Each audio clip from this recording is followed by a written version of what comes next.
I would now like to request G.N. Mughal Saab, our very senior journalist and writer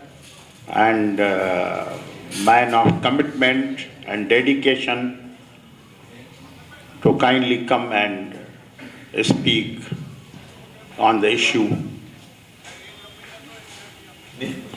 मैं ॿुधो वेठे त मूंखे टेलीफोन अची वियो थोरो इन करे ॿाहिरि निकिरी वियुसि परेशानी में ऐं इन करे काफ़ी असांजे महिरबाननि जी ॻाल्हियुनि जेके न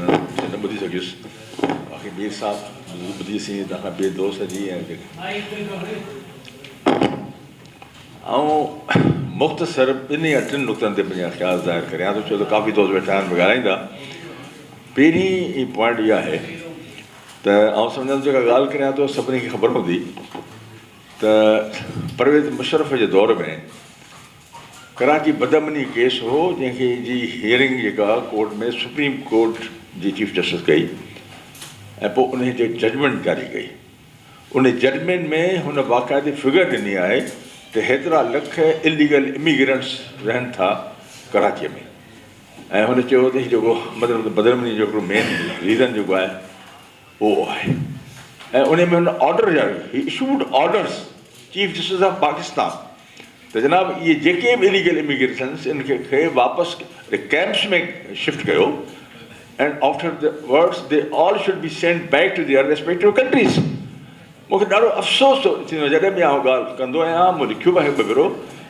त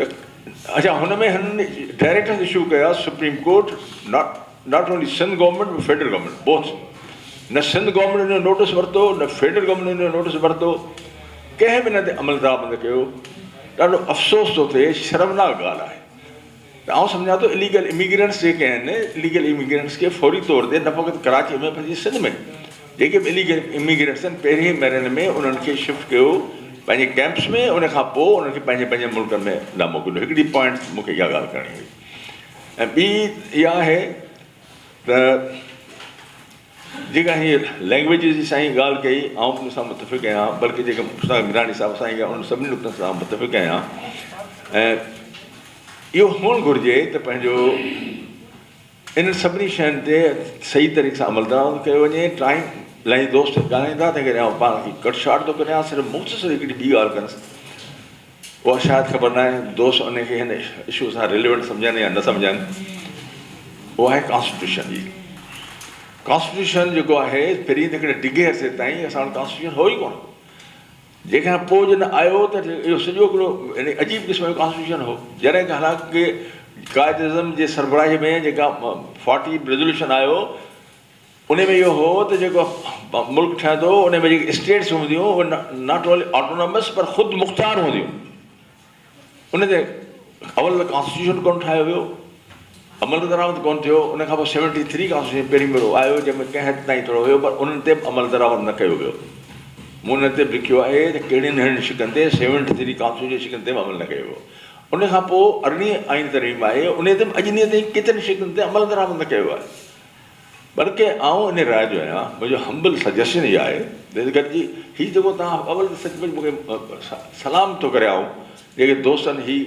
ठाहियूं आहिनि गॾिजी ऐं जेको पाण में हिकिड़ी कौंसल ठाही अथनि I have no words record my thanks I salute all this. मुंहिंजे ख़्याल में इहे जीअं साईं सवेल ॿुधायो त इन खे पोइ पाण अॻियां करे इन ते डायलॉग्स थियणु घुरिजनि उन में बाक़ाइदे कॉन्फ्रेंसिस थियणु घुरिजनि। पहिरीं त असां गॾिजी अञा हिकिड़ो जॉइंट हिकिड़ो पंहिंजो जेको आहे सो डिक्लेरेशन जारी कयूं ऐं उन खां पोइ बि वरी ॿियनि सां मुज़ाकरात करणु घुरिजनि। This is very important. ऐं सलाम थो करियां जिन माण्हुनि जी कोशिशि कयूं आहिनि ऐं पंहिंजो ॿी ॻाल्हि इहा आहे जेका मुंहिंजे ख़्याल में त अमल इहे जेके दोस्त कनि पिया उन्हनि जे ज़हन में बि इहा ॻाल्हि हूंदी जे न आहे त आउं अर्ज़ु कंदुसि त ॻाल्हि कॉन्स्टिट्यूशन जी कई वञे त कॉन्स्टिट्यूशन जेको आहे तंहिंखे genuine federal constitution we want genuine federal constitution जेको in the light of 1940 resolution passed by Muslim League